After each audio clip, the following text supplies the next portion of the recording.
ಇದು ಖಂಡಿತವಾಗಿ ಯಜ್ಞ ಮಾಡಿಬಿಡ್ತಾರೆ. ಯಾಕೆ? ಎದುರುಗಡೆ ಕೃಷ್ಣ ಇದ್ದಾನೆ, ಅವನು ಮಾಡಿಸಿಬಿಡ್ತಾನೆ.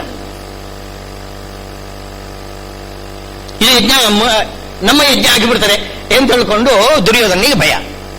ನಾವೆಲ್ಲ ಬಲಿಪಶುಗಳಾಗಿ ಬಿಡ್ತೀವಿ, ಭಯ ಆಗಿಬಿಡ್ತು. ಅಷ್ಟು ಮಾತ್ರವಲ್ಲ, ಇನ್ನೊಂದು ದೊಡ್ಡ ಭಯಕ್ಕೆ ಕಾರಣ ಏನಿದೆ ಅಂತಂದ್ರೆ, ಆ ದ್ರೋಣಾಚಾರ್ಯರ ಮೇಲೆ ಬಹಳ ಒಂದು ವಿಶ್ವಾಸ ಇಟ್ಟಿದ್ದಾನೆ. ಯಾಕೆಂದ್ರೆ ತಾನು ಅವನ ಶಿಷ್ಯ, ದ್ರೋಣಾಚಾರ್ಯ ಶಿಷ್ಯ ತಾನು. ಶಿಷ್ಯನನ್ನು ಕಾಪಾಡತಕ್ಕಂಥದ್ದು ಗುರುಗಳ ಕರ್ತವ್ಯ. ಶಿಷ್ಯ ಮಕ್ಕಳ ಹಾಗೆ, ಶಿಷ್ಯ ಮಗುವಿನ ತನ್ನ ಮಗನಾಗಿ, ಸ್ವಂತ ಮಗನ ಹಾಗೆ ತಿಳ್ಕೊಳ್ತಾರೆ. ಹಾಗಿರುವಾಗ ಅದಕ್ಕೋಸ್ಕರನೇ ಯಾವಾಗ ಭೀಮಸೇನ ದೇವರು ತೊಡೆ ಮುರಿತೇನೆ ಅಂತ ಪ್ರತಿಜ್ಞೆ ಮಾಡಿದ್ರು, ಅವಾಗ ಓಡಿ ಬಂದು ದ್ರೋಣಾಚಾರ್ಯ ಕಾಲು ಹಿಡಿದಿದ್ದಾನೆ ದುರ್ಯೋಧನ. ನಮ್ಮನ್ನು ಕಾಪಾಡಿ ಈ ಭೀಮ ಏನೋ ಪ್ರತಿಜ್ಞೆ ಮಾಡಿಬಿಟ್ಟಿದ್ದಾನೆ ಅಂತ ಹೆದರಿ ಬಂದು ಕಾಲು ಹಿಡಿದಿದ್ದಾನೆ. ಆಗ ಶಿಷ್ಯ ಕಾಲು ಹಿಡಿದಿದ್ದಾನೆ. ಹಾಗಿರುವಾಗ ನಾನು ಅದನ್ನು ಬಿಟ್ಟು ಬಿಡ್ತಕ್ಕಂಥ ಸರಿಯಲ್ಲ ಅಂತಂದ್ಕೊಂಡು ದ್ರೋಣಾಚಾರ್ಯರು ಅಷ್ಟು ನಾನು ನಿನ್ನ ಕಾಪಾಡ್ತೇನೆ ಅಂತಂದ್ಬಿಟ್ಟಿದ್ದಾರೆ. ಇದು ಮಾತಿಗೆ ಕಟ್ಟು ಬಿದ್ದು ಅವರು ಬಂದಿದ್ದಾರೆ ರಕ್ಷಣೆ ಮಾಡಲಿಕ್ಕೆ. ಆದರೆ ಸ್ವಾರಸ್ಯ ಏನು ಅಂತಂದ್ರೆ, ಪಾಂಡವರ ಸೈನ್ಯಕ್ಕೆ ಸೇನಾಧಿಪತಿ ಯಾರು? ಧೃಷ್ಟದ್ಯುಮ್ನ.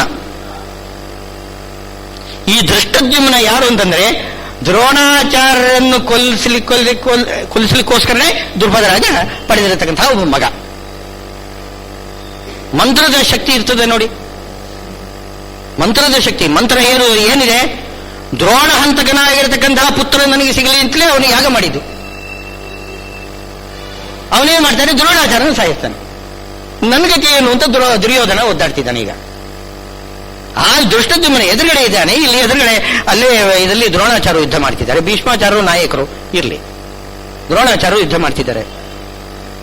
ಈಗ ನೀವು ನನಗೆ ರಕ್ಷಣೆ ಕೊಡಬೇಕು, ನಿಮ್ಮನ್ನು ಕೊಲ್ಲತಕ್ಕಂಥವನು ಎದುರುಗಡೆ ಸೇನಾಧಿಪತಿಯಾಗಿ ನಿಂತಿದ್ದಾನೆ. ಅದನ್ನು ಹೇಳ್ತಿದ್ದಾರೆ. ಪಶ್ಯೇತಾಂ ಪಾಂಡುಪುತ್ರಾಣಾಂ ಆಚಾರ್ಯ ಮಹತೀಂ ಚಮುಂ ವ್ಯೂಢಾಂ ದ್ರುಪದ ಪುತ್ರೇಣ ತವ ಶಿಷ್ಯೇಣ ಧೀಮತ. ಆ ಪಾಂಡವರ ಸೈನ್ಯಕ್ಕೆ ಯಾರು ಸೇನಾನಿಗಳು ಅಂತಂದ್ರೆ ಧೃಷ್ಟದ್ಯುಮ್ನ. ಅವನು ದ್ರುಪದ ಪುತ್ರ. ದ್ರುಪದ ಪುತ್ರ ಅಂತ ಧೃಷ್ಟದ್ಯುಮ್ನ ಶಬ್ದ ಹೇಳುವುದಿಲ್ಲ, ದ್ರುಪದ ಪುತ್ರ. ಯಾತಕ್ಕೆ ಹೇಳಿದ್ರು ಅಂತಂದ್ರೆ, ದ್ರುಪದ ದ್ರೋಣಾಚಾರ್ಯರನ್ನು ಸಾಯಿಸಲಿಕ್ಕೋಸ್ಕರನೇ ಪಡೆದಿರತಕ್ಕಂಥ ಒಬ್ಬ ಪುತ್ರ ಈ ಧೃಷ್ಟದ್ಯುಮ್ನ. ಅದು ಅರ್ಥ ಬರಲಿಕ್ಕೋಸ್ಕರನೇ ದ್ರುಪದ ಪುತ್ರೇಣ ಅಂತಂದ್ರು. ವ್ಯೂಢಾಂ ದ್ರುಪದ ಪುತ್ರೇಣ. ಅವನು ಯಾರು? ತವ ಶಿಷ್ಯೇಣ. ನೋಡಿ ಸ್ವಾರಸ್ಯ, ದ್ರೋಣಾಚಾರ್ಯರು ಎಷ್ಟು ದೊಡ್ಡ ಮಹಾತ್ಮರು ಅಂತಂದ್ರೆ ಇಲ್ಲಿ ಗೊತ್ತಾಗ್ತದೆ ನೋಡಿ.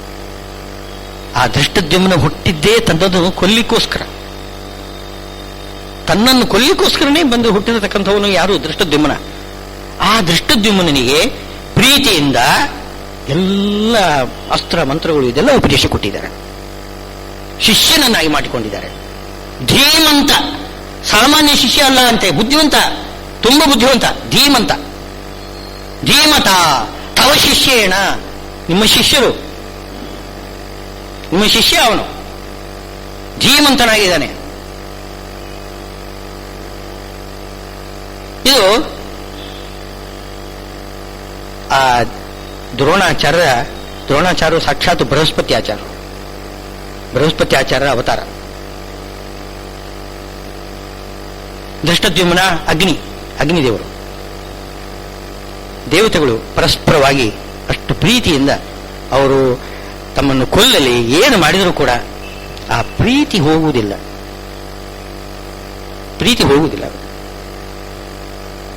ಆದ್ದರಿಂದಲೇ ನೋಡಿ, ಅವನು ಕೊಲ್ಲತಕ್ಕಂಥವ್ನು ಗೊತ್ತಿದ್ರೂ ಕೂಡ ಅವನ ಪ್ರೀತಿಯಿಂದ ಏನು ವಿದ್ಯಾಭ್ಯಾಸ ಮಾಡಿಸಿದ್ದಾರೆ, ತನ್ನ ಶಿಷ್ಯನನ್ನಾಗಿ ಮಾಡಿಕೊಂಡಿದ್ದಾರೆ.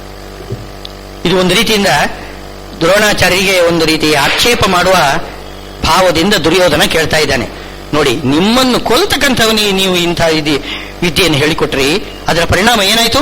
ಅವನೇ ನಿಂತುಕೊಂಡು ಇವಾಗ ಸೇನಾಧಿಪತ್ಯ ಮಾಡ್ತಾ ಇದ್ದಾನೆ. ಈಗ ನೀವು ಅವರನ್ನು ಹೇಗೆ ಎದುರಿಸ್ತೀರಿ? ಅದು ಪ್ರಶ್ನೆ.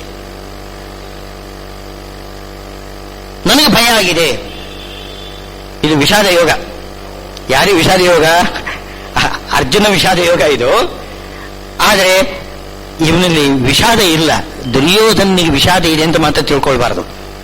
ವಿಷಾದ ಇದ್ದಿದ್ದು ಅರ್ಜುನನಿಗೊಬ್ಬನಿಗೇನೆ. ವಿಷಾದ ಅಂದ್ರೆ ಏನು? ದುಃಖ. ದುರ್ಯೋಧನಿಗೆ ದುಃಖ ಏನಲ್ಲ, ಭಯ ಅವನಿಗೆ. ಅಯ್ಯೋ ನಾವು ಗೆಲ್ಲುವುದಿಲ್ಲ, ನಾವು ಸೋಲ್ತೇವೆ ಅಂತ ಭಯ. ಅರ್ಜುನನಿಗೆ ಹಾಗಲ್ಲ, ನಾವು ಗೆಲ್ತೇವೆ, ಗೆದ್ದೇ ಗೆಲ್ತೇವೆ, ಎಲ್ಲರೂ ನಾವು ನಾಶ ಮಾಡಿಬಿಡ್ತೇವೆ. ಆದರೆ ಬಂಧುಗಳಾಗಿರ್ತಕ್ಕಂಥ ಭೀಷ್ಮ ದ್ರೋಣಾದಿಗಳನ್ನು ನಾವು ಕಳೆದುಕೊಳ್ತೇವೆ ಅಂತ ದುಃಖ. ಅವನಿಗೆ ಭಯ ಏನಿಲ್ಲ.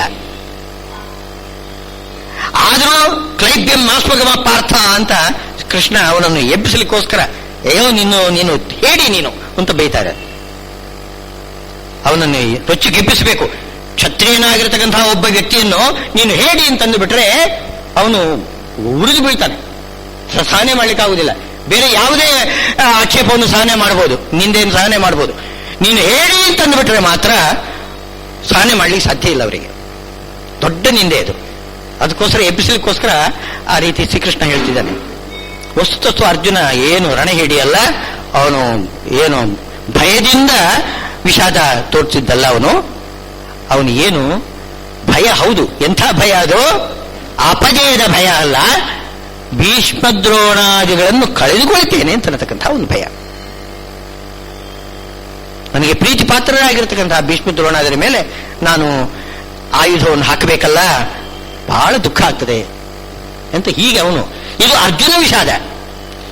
ಈ ದುರ್ಯೋಧನಿಗೆ ವಿಷಾದ ಅಲ್ಲ, ಅವನಿಗೆ ಭಯ. ಅದು ಅವನಿಗೆ ಭಯ ಆಗಿಬಿಟ್ಟಿದೆ. ಏನು ಹೇಳ್ತಿದ್ದಾನೆ? ದ್ರೋಣರೇ, ಆಚಾರ್ಯರೇ, ಆಚಾರ್ಯ ಉಪಸಂಗಮ್ಯ ರಾಜ ವಚನಂ ಅಬ್ರವೀತ್. ಆಚಾರ್ಯನಾಗಿದ್ದಾನೆ, ತನ್ನ ಗುರು ಆಗಿದ್ದಾನೆ ಅವನು. ಆದ್ದರಿಂದ ಗುರು ಆಗಿರತಕ್ಕಂಥ ತನ್ನ ರಕ್ಷಣೆ ಮಾಡಬೇಕಾದ್ದು ನನ್ನ ಕರ್ತವ್ಯ. ಮಾಡ್ತೀರಿ, ಅದು ನಿಮ್ಮ ಏನು ಆ ರೀತಿ ಮಾತು ಕೊಟ್ಟಿದ್ದೀರಿ, ಅದೇನೋ ಮಾಡ್ತೀರೋ ಬಿಡ್ತಾರೋ ಅಂತ ಮಾತಂದು ಕೊಟ್ಟಿದ್ದೀರಿ ನೀವು. ಆದರೆ ಎದುರುಗಡೆ ನಿಂತವರು ಯಾರು ಆಲೋಚನೆ ಮಾಡಿ. ಎದುರುಗಡೆ ಸೈನ್ಯಕ್ಕೆ ನಾಯಕ ಯಾರು ಒಂದು ದೃಷ್ಟದ್ಯುಮ್ನ.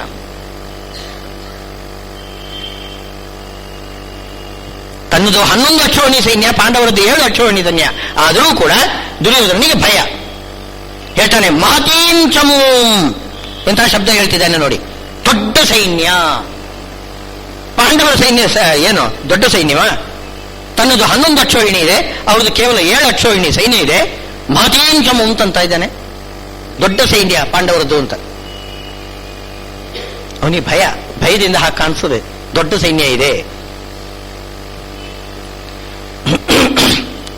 ವ್ಯೂಢಾಂ ದ್ರುಪದ ಪುತ್ರೇಣ ತವ ಶಿಷ್ಯೇಣ ಧೀಮತ. ಇಲ್ಲಿ ರಾಜ ವಚನಮಬ್ರವೀತ್ ಅಂತಿದೆ. ರಾಜ ವಚನಮಬ್ರವೀತ್. ವಚನಮಬ್ರವೀತ್ ಎಂದು ಯಾಕೆ ಕೇಳಬೇಕು? ಅಬ್ರವೀತ್ ಸಾಕಲ್ಲ, ಮಾತನ್ನು ಹೇಳಿದ ಅಂತ. ಮಾತನ್ನು ಹೇಳಿದ ಅಂತ ಯಾತಕ್ಕಪ್ಪ ಬೇಕು? ಬೇಕಾಗಿಲ್ಲ, ಹೇಳಿದ ಅಂತ ಸಾಕಾಗಿತ್ತು. ಆಚಾರ್ಯ ಉಪಸಂಗಮ್ಯ, ಆಚಾರ್ಯರ ಬಳಿಗೆ ಬಂದು ಹೇಳಿದ ಸಾಕು. ಮಾತನ್ನು ಹೇಳಿದ, ಅದು ಯಾಕೆ ಕೇಳಿದ್ರು? ಅಲ್ಲಿ ಅವಚನಮಬ್ರವೀತ್ ಅಂತ ಅದೊಂದು ಪದಚ್ಛೇದ ಬೇಕಲ್ಲಿ. ಅವಚನಂ ಅಂದ್ರೆ ಹೇಳಬಾರದ್ದನ್ನು ಹೇಳ್ತಾ ಇದ್ದಾನೆ. ಅವರು ದೊಡ್ಡವರು, ದ್ರೋಣಾಚಾರ್ಯರು ಬಹಳ ದೊಡ್ಡವರು. ತನ್ನನ್ನು ಕೊಲ್ಲತಕ್ಕಂತಹ ದೃಷ್ಟದ್ಯುಮ್ನಿಗೂ ಕೂಡ ಪ್ರೀತಿಯಿಂದ ಏನು ವಿದ್ಯಾಭ್ಯಾಸ ಮಾಡಿಸಿ ಅವನೊಂದು ದೊಡ್ಡ ಸೇನಾಧಿಪತಿಯನ್ನಾಗಿ ಮಾಡಿಬಿಟ್ಟಿದ್ದಾರೆ.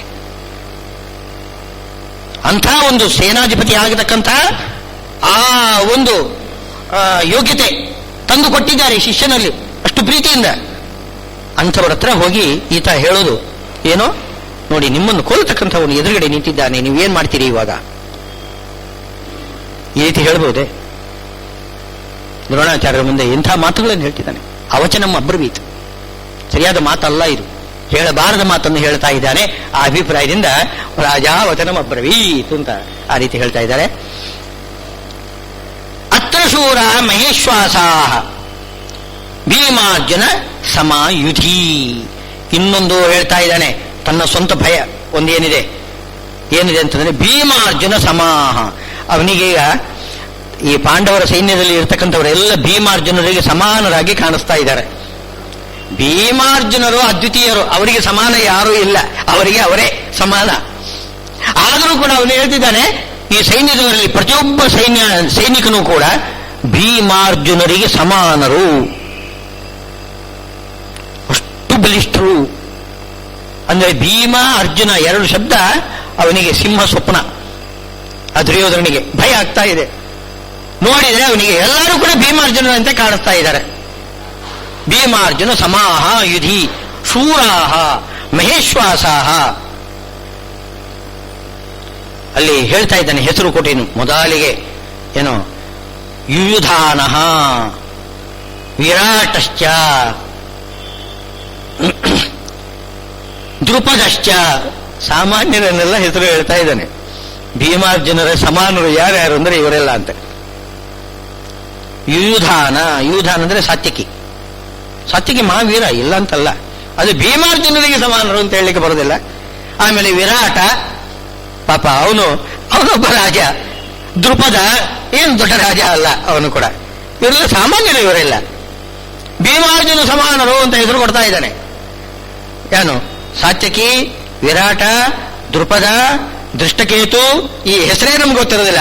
ಚೇಕಿತಾನ, ಆಮೇಲೆ ಕಾಶಿರಾಜ, ಆಮೇಲೆ ಪುರುಜಿತ್, ಕುಂತಿಭೋಜ, ಈ ಹೆಸರೇ ನಮಗೆ ಕೇಳೋದಿಲ್ಲ. ನಾವು ಸಾಮಾನ್ಯವಾಗಿ ಮಹಾಭಾರತ ಯುದ್ಧದಲ್ಲಿ ನಡೀತಾ ಇತ್ತು. ಇವರನ್ನೆಲ್ಲ ಭೀಮಾರ್ಜುನ ಸಮಾನರು ಅಂತ ಹೆಸರು ಹೇಳ್ತಾ ಇದ್ದಾನೆ. ತುಂಬಾ ಜನರನ್ನು ಹೇಳ್ತಾ ಇದ್ದಾನೆ ನೋಡಿ. ಪುರುಜಿತ್, ಕುಂತಿಭೋಜಶ್ಚ, ಶೈಬ್ಯ, ಆಮೇಲೆ ಯುಧಾಮನ್ಯು, ವಿಕ್ರಾಂತ, ಉತ್ತಮೂಜ, ಆಮೇಲೆ ಸೌಭದ್ರ, ಅಭಿಮನ್ಯು, ಅವನು ವೀರ ನಿಜವಾಗಿಯೂ ಕೂಡ, ಜೊತೆಗೆ ಸೇರಿಸಿದ್ದಾನೆ ಅಭಿಮನ್ಯು. ಏನಿದ್ರು ಭೀಮಾರ್ಜುನ ಸಮಾನರು ಅಂತ ಹೇಳಿಕೆ ಬರೋದಿಲ್ಲ. ಆಮೇಲೆ ದ್ರೌಪದೇಯಾಶ್ಚ, ದ್ರೌಪದಿಯ ಮಕ್ಕಳು, ಪಂಚಪಾಂಡವರ ಮಕ್ಕಳು, ಇವರನ್ನೆಲ್ಲ ಪಟ್ಟಿ ಮಾಡ್ತಿದ್ದಾನೆ ನೋಡಿ ಹೆಸರುಗಳು. ಎಲ್ಲರೂ ಕೂಡ ಭೀಮಾರ್ಜುನ ಸಮಾನರಾಗಿ ಕಾಣಿಸ್ತಾ ಇದ್ದಾರಂತೆ. ಅವನಿಗೆ ಭಯ ಅಷ್ಟು ಭಯ. ಆದ್ರಿಂದ ದ್ರೋಣಾಚಾರ್ಯರ ಮುಂದೆ ಹೇಳ್ತಾ ಇದ್ದಾನೆ. ಭೀಷ್ಮಾಚಾರ್ಯರ ಮುಂದೆ ಹೇಳಬೇಕಾದ್ದನ್ನು ದ್ರೋಣಾಚಾರ್ಯರ ಮುಂದೆ ಹೇಳ್ತಾ ಇದ್ದಾನೆ.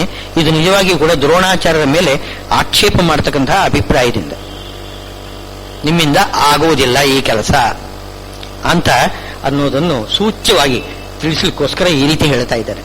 ಇದು ಶಿಷ್ಯನಾಗಿರ್ತಕ್ಕಂಥವನು ಗುರುವಿನಲ್ಲಿ ಈ ರೀತಿ ಹೇಳ್ತಕ್ಕಂಥ ಮಾತಲ್ಲ, ಇದು ಸರಿಯಲ್ಲ ಇದು.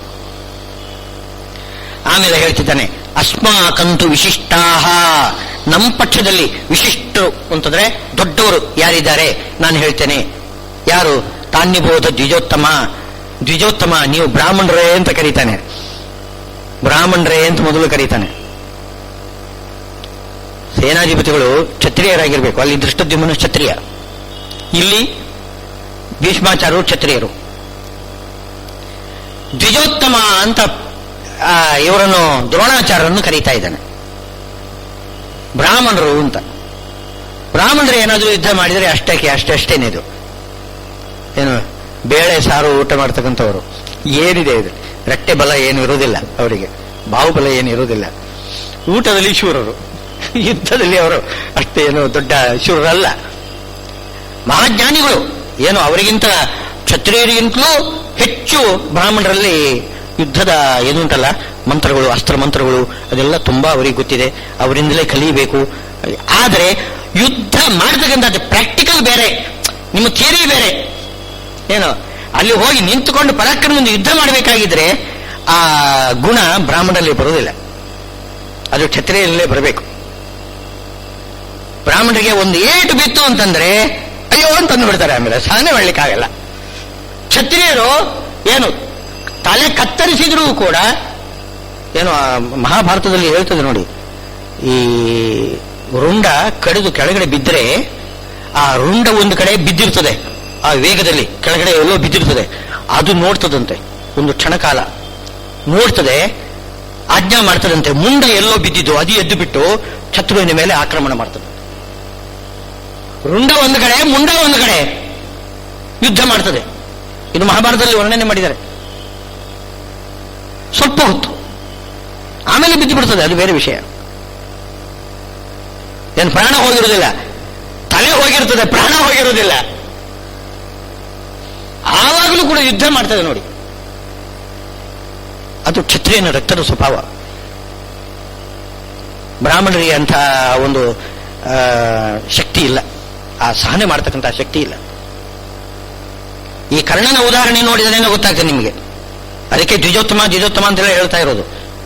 ಬ್ರಾಹ್ಮಣರು ಏನಿದ್ರು ನೀವು ಮಾಡೋದು ಎಷ್ಟೇ ಯುದ್ಧ, ನಿಮ್ಗೆ ಅಂತ ಸಹನೆ ಶಕ್ತಿ ಇಲ್ಲ.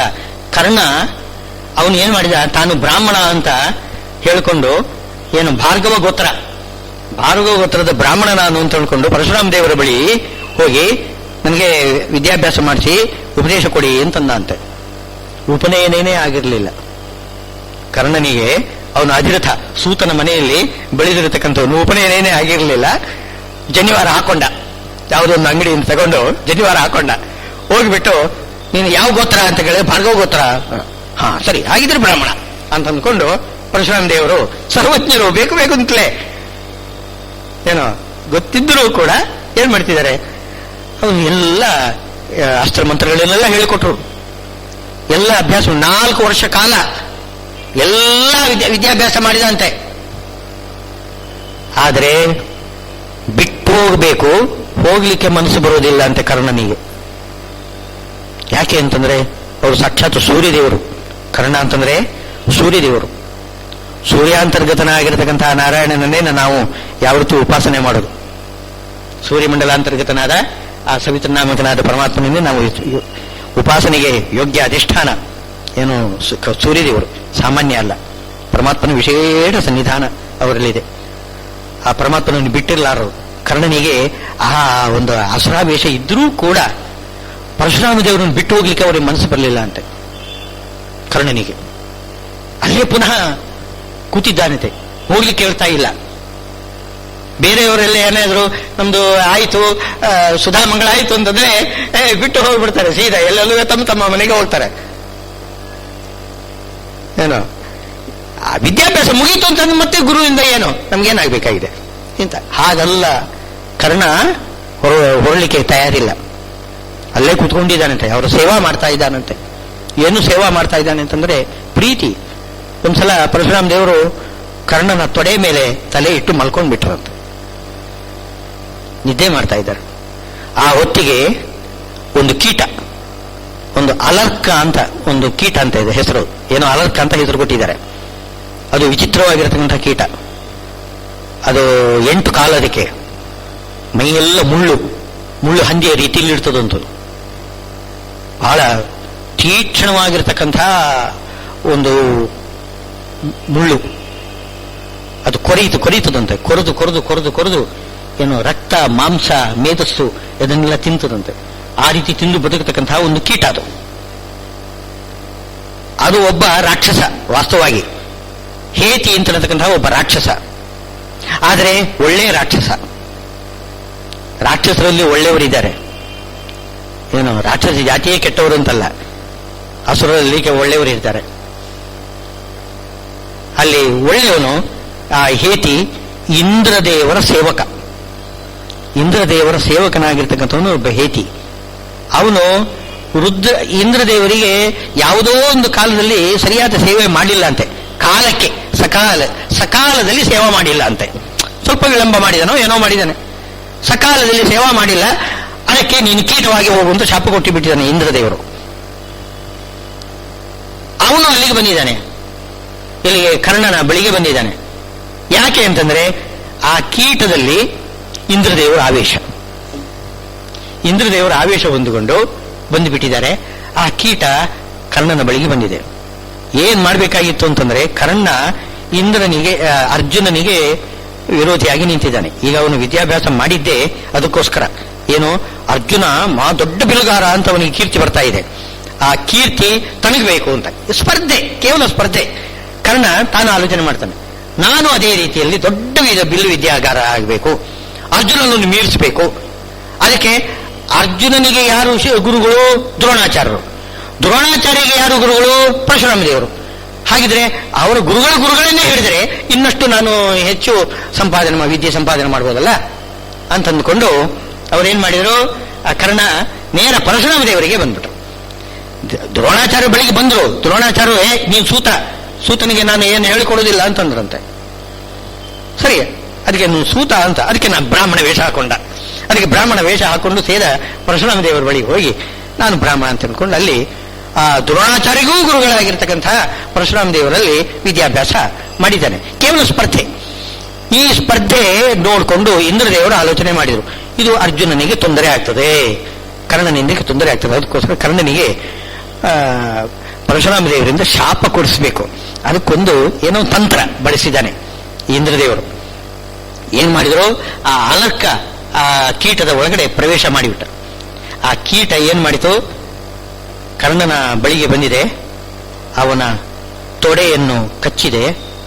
ಕಚ್ಚಿ ತೊಡೆಯ ಕೆಳಭಾಗದಿಂದ ಕೊರೆದು ಕೊರೆದು ಕೊರೆದು ಕೊರೆದು ಮೇಲ್ಗಡೆ ಬಂದುಬಿಟ್ಟಿದಂತೆ. ರಕ್ತ ಕೋಡಿಯಾಗಿ ಹರಿತಾ ಇದೆ ಅಂತೆ. ಆದರೂ ಪರಶುರಾಮ ದೇವರ ಮೇಲಿನ ಭಕ್ತಿ ಪ್ರೀತಿ, ಅವರಿಗೆ ನಿದ್ದೆಗೆ ಭಂಗ ಬರಬಾರದು ಅಂತ ಕರ್ಣ ತಡೆದುಕೊಂಡು ಕೂತಿದ್ದ ಅಂತೆ. ಎಷ್ಟು ಸಹನೆ ಇರಬಹುದು ಆಲೋಚನೆ ಮಾಡಿ. ಎಷ್ಟು ಪ್ರೀತಿ ಇರಬಹುದು ಗುರುಗಳಲ್ಲಿ, ಪರಶುರಾಮ ದೇವರಲ್ಲಿ ಎಷ್ಟು ಪ್ರೀತಿ, ಎಷ್ಟು ಸಹನೆ ಇರಬಹುದು ಆಲೋಚನೆ ಮಾಡಿ. ಬೇರೆ ಯಾರಾದರೂ ಆಗಿದ್ದಿದ್ದರೆ ಒಳ್ಳೆ ಒಳ್ಳೆ ವರವನ್ನು ಕೊಡ್ತಾ ಇದ್ರು. ಪರಶುರಾಮ ದೇವರಿಗೆ ಸಿಟ್ಟು ಬಂತಂತೆ. ನೋಡು, ಅಪವಿತ್ರವಾಗಿರ್ತಕ್ಕಂಥ ರಕ್ತ ನನಗೆ ಮೈಗೆ ಸ್ಪರ್ಶ ಆಗುವ ಹಾಗೆ ಮಾಡಿದೀಯಾ ನೀನು. ನೀನು ಬ್ರಾಹ್ಮಣ ಅಲ್ಲ, ಸುಳ್ಳು ಹೇಳಿದೆ ನೀನು. ಬ್ರಾಹ್ಮಣನಾಗಿದ್ರೆ ಇಷ್ಟು ಸಹನೆ ನಿನಗೆ ಬರ್ತಿದ್ದಿಲ್ಲ. ನಿನಗೆ ನೀನು ಕ್ಷತ್ರಿಯನಿರಬೇಕು ನೀನು. ಅಷ್ಟು ಹೇಳಿದಾಗ, ಹೌದು ಗುರುಗಳೇ, ನಾನು ತಪ್ಪು ಮಾಡಿದ್ದೇನೆ, ನಾನು ಬ್ರಾಹ್ಮಣ ಅಲ್ಲ ಅಂತ ಅಂದುಬಿಟ್ಟ ಕರ್ಣ. ಆಗ ಪರಶುರಾಮ ದೇವರಿಗೆ ಕೋಪ ಬಂದು, ನೋಡು, ನೀನು ಸ್ಪರ್ಧೆ ಇಲ್ಲದೆ ನೀನು ಯಾರ ಹತ್ರ ಆದರೂ ಯುದ್ಧ ಮಾಡಿದರೆ ನೀನು ಎಲ್ಲರನ್ನೂ ಕೂಡ ಸೋಲಿಸ್ತಿ. ಸ್ಪರ್ಧೆಯಿಂದ ಯುದ್ಧ ಮಾಡಿದರೆ ನಿನಗೆ ಯಾವತ್ತೂ ಕೂಡ ಜಯ ಇಲ್ಲ. ಈ ಮಂತ್ರಗಳೆಲ್ಲ ಮರೆತು ಹೋಗ್ತದೆ ಅಂತ ಶಾಪ ಕೊಟ್ಟಿದ್ದು. ಆ ಸಂದರ್ಭದಲ್ಲಿ ಇಂದ್ರದೇವರ ಕೆಲಸ ಆಗೋಯ್ತು. ಯಾಕೆಂದ್ರೆ ಅರ್ಜುನನೊಂದಿಗೆ ಯುದ್ಧ ಮಾಡುವಾಗ ಕರ್ಣ ಯಾವತ್ತೂ ದ್ವೇಷದಿಂದ ಯುದ್ಧ ಖಂಡಿತ ಮಾಡುವುದಿಲ್ಲ, ಕೇವಲ ಸ್ಪರ್ಧೆಯಿಂದ ಮಾಡ್ತಾನೆ. ಸ್ಪರ್ಧೆಯಿಂದ ಮಾಡಿದಾಗ ಅವನು ಸೋಲ್ತಾನೆ, ಪರಾಜಯ ಹೊಂದುತ್ತಾನೆ. ನನಗೆ ಅಷ್ಟೇ ಬೇಕಾಗಿತ್ತು ಅಂತ ಇಂದ್ರದೇವರಿಗೆ ತಮ್ಮ ಕೆಲಸ ಆಗೋಯ್ತು. ಹಾಗೆ ಕೆಲಸ ಮಾಡಿದ. ಅಂತೂ ಕರ್ಣ ಅವನು ಅಬ್ರಾಹ್ಮಣ ಆದ್ದರಿಂದ, ಕ್ಷತ್ರಿಯನಾದ್ದರಿಂದ ಅವನಿಗಂತಹ ಒಂದು ವಿಶೇಷವಾದ ಒಂದು ಸಹನೆ ಶಕ್ತಿ ಇದೆ. ಬ್ರಾಹ್ಮಣರಿಗೆ ಅಂತಹ ಶಕ್ತಿ ಬರುವುದಿಲ್ಲ. ದ್ವಿಜೋತ್ತಮ ಏನಿದ್ರು ಅಷ್ಟೇನೆ, ಅವರಿಗೆ ಅಂತಹ ಒಂದು ಶಕ್ತಿ ಇರುವುದಿಲ್ಲ. ಮಂತ್ರಜ್ಞಾನ ಇರ್ತದೆ, ಯುದ್ಧ ವಿದ್ಯೆ ಗೊತ್ತಿದೆ, ಎಲ್ಲ ಗೊತ್ತಿದೆ, ಹೌದು. ಅಂದ ದ್ವಿಜೋತ್ತಮ ಅಂತ ಹೇಳ್ತಾ ಸಂಬೋಧನೆ ಮಾಡಿ ಹೇಳ್ತಾರೆ.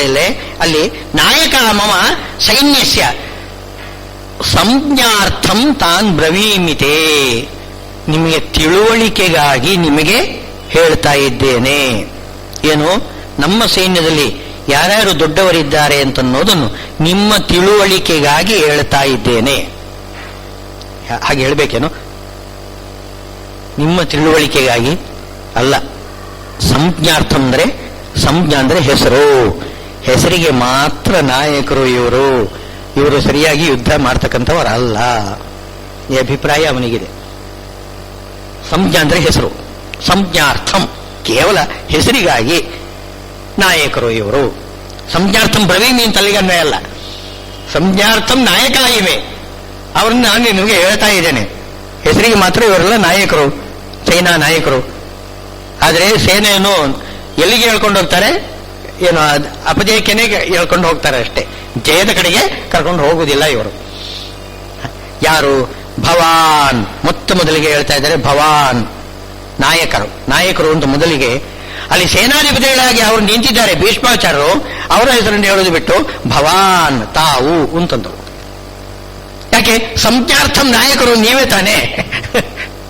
ನೀವು ಬ್ರಾಹ್ಮಣರು, ಹೆಸರಿಗೆ ಮಾತ್ರ ನೀವು ನಾಯಕರಾಗೋದು. ಅದಕ್ಕೋಸ್ಕರ ಭವಾನ್ ಅಂತ ಮೊದಲಿಗೆ ದ್ರೋಣಾಚಾರ್ಯರನ್ನೇ ಹೆಸರು ಹೇಳ್ತಿದ್ದಾನೆ ದುರ್ಯೋಧನ. ಭವಾನ್ ನೀವೇ ದ್ರೋಣಾಚಾರ್ಯರು ಮೊದಲಿಗೆ. ನೀವು ಎಷ್ಟು ಯುದ್ಧ ಮಾಡ್ತೀರಿ ನನಗೆ ಗೊತ್ತು. ನಿಮಗೆ ಆತ ಕಡೆಯಿಂದ ದೃಷ್ಟದ್ಯುಮ್ನನು ನಿಮ್ಮ ಶಿಷ್ಯ, ಅರ್ಜುನ ಅಂತೂ ನಿಮ್ಮ ಪ್ರೀತಿಯ ಶಿಷ್ಯ, ಮಗನಿಗಿಂತ ಹೆಚ್ಚು. ಇಂಥವರೊಂದಿಗೆ ನೀವೇನು ಯುದ್ಧ ಮಾಡ್ತೀರಿ?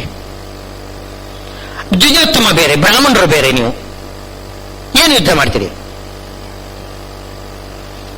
ಅದಕ್ಕೋಸ್ಕರ ದ್ರೋಣಾಚಾರ್ಯರು ಏನು ಹೇಳಿದ್ರು, ಒಂದು ಪ್ರತಿಜ್ಞೆ ಮಾಡಿದ್ರಂತೆ, ನನ್ನ ಮಗನ ಸತ್ತ ವಾರ್ತೆ ಕಿವಿಗೆ ಬಿದ್ದರೆ ನಾನು ಅಸ್ತ್ರತ್ಯಾಗ ಮಾಡ್ತೇನೆ. ಈ ಯಾತಕ್ಕೆ ಹೇಳ್ಬೇಕಾಗಿತ್ತು ಹೇಳಿ.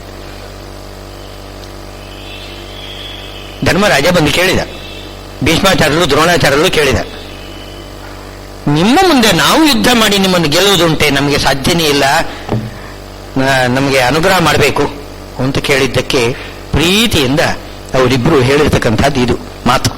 ಭೀಷ್ಮಾಚಾರ್ಯರು ಹೇಳಿದ್ರು, ನನ್ನ ಮುಂದೆ ಶಿಖಂಡಿಯನ್ನು ನಿಲ್ಲಿಸ್ತೀರಾ, ನಿಲ್ಲಿಸಿದಾಗ ನಾನು ಶಸ್ತ್ರತ್ಯಾಗ ಮಾಡ್ತೇನೆ. ಅದರ ಅರ್ಥ ನೀವು ಶಿಖಂಡಿಯನ್ನು ನಿಲ್ಲಿಸಬೇಕು, ಆವಾಗ ನಾನು ಶಸ್ತ್ರತ್ಯಾಗ ಮಾಡ್ತೇನೆ. ಹಾಗೆ ಅಶ್ವತ್ಥಾಮ ಸತ್ತ ವಾರ್ತೆಯನ್ನು ನನ್ನ ಕಿವಿಗೆ ಹಾಕಬೇಕು, ಆಗ ನಾನು ಶಸ್ತ್ರತ್ಯಾಗ ಮಾಡ್ತೇನೆ ಅಂತ ದ್ರೋಣಾಚಾರ್ಯ ಹೇಳ್ತಿದ್ದಾರೆ.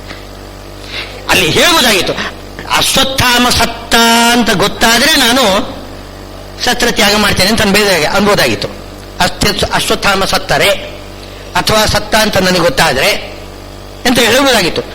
ಈ ವಾರ್ತೆ ನನ್ನ ಕಿವಿಗೆ ಬಿದ್ದರೆ ನಾನು ಏನು ಶಸ್ತ್ರತ್ಯಾಗ ಮಾಡ್ತೇನೆ. ಯಾತಕ ಹೇಳಬೇಕು?